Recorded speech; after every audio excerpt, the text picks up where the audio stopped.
Ingat fungsi hidup kita itu untuk ibadah, bukan untuk yang lain. Ya ibadi, di hadis qudsi, hambaku, khalaqtuka lil ibadah fala tal'ab. Saya ciptakan kamu untuk ibadah, jangan banyak main, kata Allah. Wa qasamtu laka rizqaka fala tat'ab. Dan saya sudah bagi rezekimu dalam hidupmu, enggak usah capek. Kata Allah, rezeki kamu itu sudah pasti, jangan tinggalkan ibadah untuk mengejar dunia. Rezeki kamu itu sudah kebagian, sudah ada. Asal Anda ikhtiar, Anda dapat. Quran surah 51 itu kan ayat ke-22, wa fis samai rizqukum wa ma tu'adun. Di langit rezekimu sudah aku tetapkan, pasti aku berikan asal kamu mau berusaha. Rezeki kita itu sudah ada, gitu kan? Ya, enggak usah ngejar dunia, ninggalkan ibadah.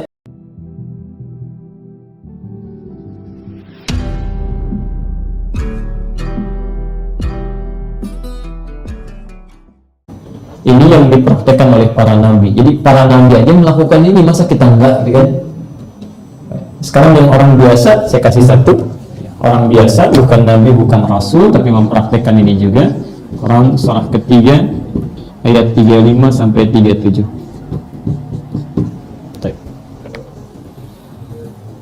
Supaya dalam bahasa fikih saddud dzari'ah, ya, menutup celah kemungkinan orang untuk ngeles mempersoalkan, Ustadz itu kan nabi, itu kan rasul, saya orang biasa. Kita ambil contoh terakhir, ini bukan nabi, bukan rasul, orang biasa. Jadi Anda tidak bisa menggelak lagi. Ya. Baik, Quran surah 51 ayat 56. Insya Allah kita hafal ayatnya. Bismillahirrahmanirrahim. Wa ma khalaqtul jinna wal insa illa liya'budun. Perhatikan cara menerjemahkannya.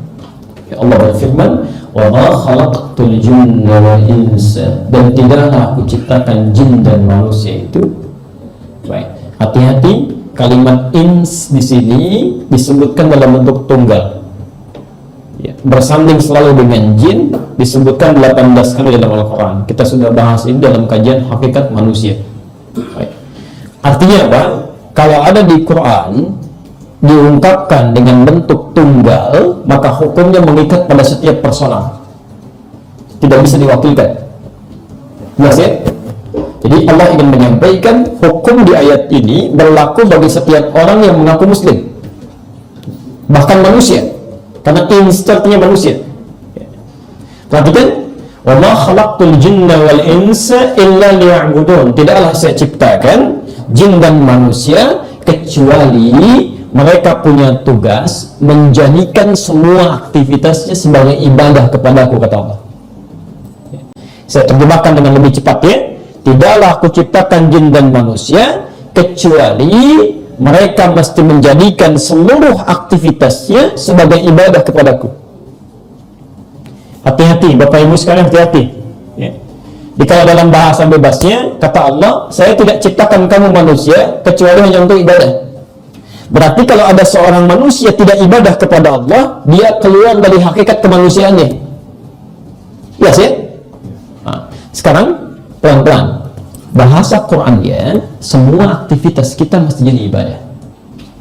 Kita diberikan 24 jam sejak dari mulai terbangun sampai kita tidur lagi. Kata Quran tidak boleh ada aktivitas terjadi di situ kecuali menjadi ibadah. Bangun tidur mesti jadi ibadah, ke toilet jadi ibadah, cuci tangan jadi ibadah, Masya Allah. Makan harus ibadah, berpakaian harus ibadah, duduk harus ibadah, kerja mesti ibadah.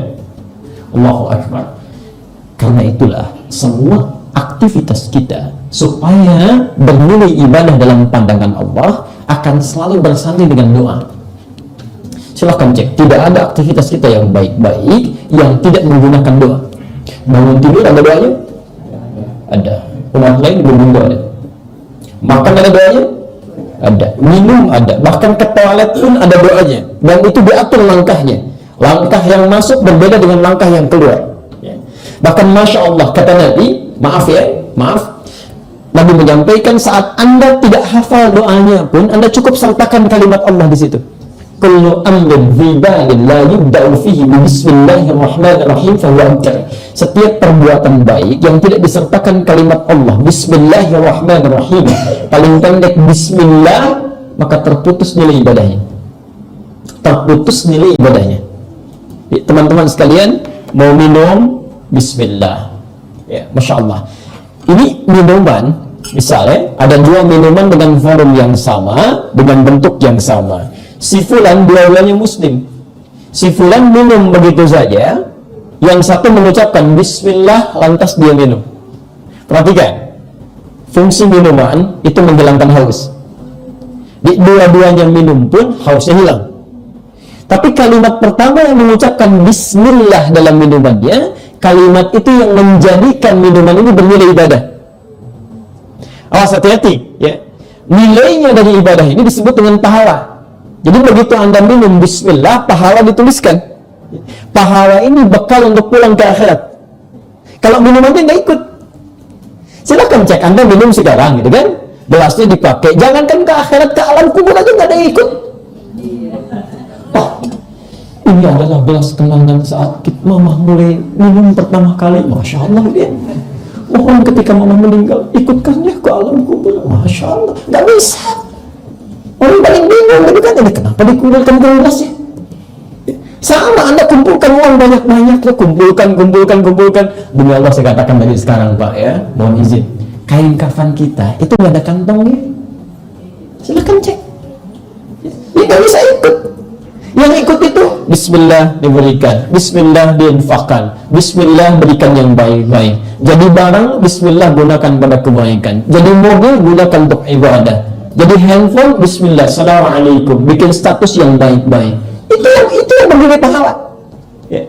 Yang paling menarik, saat Anda minum di sini tidak mengucapkan Bismillah, itu bukan hanya pahala tidak hadir dalam kehidupan akhirat. Tapi kalau dalam bahasa, maaf ya, yang lebih kerasnya, saya akan ingin mengatakan, nggak ada bedanya dengan yang belum beriman. Coba cek, orang tidak beriman, minum nggak pakai Bismillah kan? Saat Anda beriman kepada Allah, tidak menggunakan kalimat Bismillah, sama-sama dengan mereka, nggak dapat pahala juga. Ini sayang. Ya. Nah, sekarang coba tanyakan, maaf, dari semua aktivitas yang Allah berikan kepada kita, berapa yang sudah jadi ibadah? Apalagi dari semua usia yang telah kita dapati sampai hari ini, berapa yang jadi ibadah? Ingat betul ini ya. Ada dulu kami mendengar satu hasil penelitian ringan ya, bahwa usia manusia pada umumnya, walau tidak semuanya, itu setengahnya dipakai tidur. Setengahnya, walau tidak semuanya, umumnya setengahnya dipakai tidur. Jadi kalau ada usia 40 tahun, tidurnya berapa tahun? Masya Allah. Usia 40, tidurnya berapa tahun? Bisa setengahnya ambil 20 tahun kan? Yang digunakan beraktivitas, ingat bukan ibadah, beraktivitas itu 20 tahun. Jadi di sini ada sholatnya, gitu kan? Kemudian baca Qurannya, plus juga ada bohongnya, ada maksiatnya dan macam-macamnya. Baik, sekarang saya mau ambil dulu pernyataan. Dari 20 tahun ini kira-kira jadi ibadah berapa tahun? Bisa ambil setengahnya, 10 tahun, ya kan? Baik.